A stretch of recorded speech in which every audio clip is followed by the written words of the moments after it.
శ్రీ సత్యసాయి జిల్లా హిందూపురం మండలం ఎం బేరేపల్లిలో విషాదం నెలకొంది.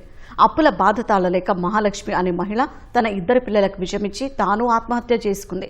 వెంటనే స్థానికులు చికిత్స నిమిత్తం హిందూపురం ప్రభుత్వ ఆసుపత్రికి తరలించారు. చికిత్స పొందుతూ మహాలక్ష్మి ఆమె కుమారుడు రిషి మృతి చెందారు. కుమార్తె శ్రీనిధి అనంతపురం ప్రభుత్వ ఆసుపత్రిలో చికిత్స పొందుతోంది.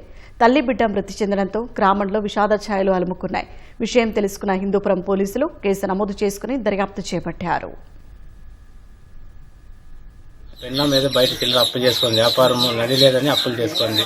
అవి ఆర్థిక పరిస్థితి తీర్చుకోలేని పరిస్థితిలో ఆ పాప విషయం తాగేసి పిల్లలకి ఇచ్చి చనిపోయింది. నేనేదో బయట చిన్న వ్యాపారం చేసుకుని వచ్చేపాటికి ముగ్గురు పడిపోయినారు. హాస్పిటల్లో అడ్మిట్ చేసినాము. 4 గంటలకు పిల్లడు చనిపోయినాడు. ఇక్కడ సీరియస్ ఉందని అనంతపురం వేసుకోవడం భార్య మధ్య జాబులో చనిపోయింది. కూతురు ట్రీట్మెంట్ జరుగుతుంది అనంతపురం. ఫైనాన్స్ లో తీసుకుంది, దాఖలాలో తీసుకుంది. ఆ అప్పులకే తీసుకొని బాధ అయిపోయింది సార్.